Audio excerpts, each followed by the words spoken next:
സംസ്ഥാനത്ത് ചൊവ്വാഴ്ച സ്വകാര്യ ബസ്സുകൾ സൂചനാ പണിമുടക്ക് നടത്തും. സ്വകാര്യ ബസ് ഉടമകളുമായി ട്രാൻസ്പോർട്ട് കമ്മീഷണർ നടത്തിയ ചർച്ച പരാജയപ്പെട്ടതോടെയാണ് സംയുക്ത സമരസമിതി പണിമുടക്കുമായി മുന്നോട്ടു പോകുന്നത്. തിങ്കളാഴ്ചയായിരുന്നു ട്രാൻസ്പോർട്ട് കമ്മീഷണർ സ്വകാര്യ ബസ് ഉടമകളുടെ സംഘടനകളുമായി ചർച്ച നടത്തിയത്. വിദ്യാർത്ഥികളുടെ കൺസെഷൻ നിരക്ക് കൂട്ടുക, വ്യാജ കൺസെഷൻ കാർഡ് തടയുക, 140 കിലോമീറ്ററിലധികം ഓടുന്ന ബസ്സുകളുടെ പെർമിറ്റ് പുതുക്കി നൽകുക, അനാവശ്യമായി പിഴ ഈടാക്കുന്നത് തടയുക തുടങ്ങിയ ആവശ്യങ്ങൾ ഉന്നയിച്ചാണ് സമരപ്രഖ്യാപനം.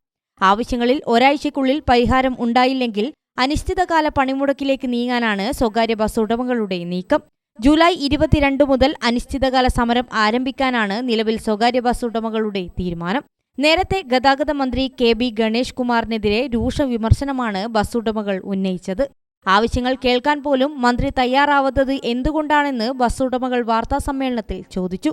സ്വകാര്യ ബസ് വ്യവസായത്തെ തകർക്കാനാണ് മന്ത്രി ശ്രമിക്കുന്നത്.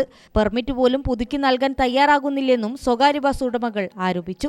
അതേസമയം ട്രാൻസ്പോർട്ട് കമ്മീഷണറുമായുള്ള ചർച്ച പരാജയപ്പെട്ടാൽ മന്ത്രിതലത്തിലുള്ള ചർച്ച നടത്തുമെന്ന് KB ഗണേഷ് കുമാർ നേരത്തെ വ്യക്തമാക്കിയിരുന്നു. News desk Gramika news.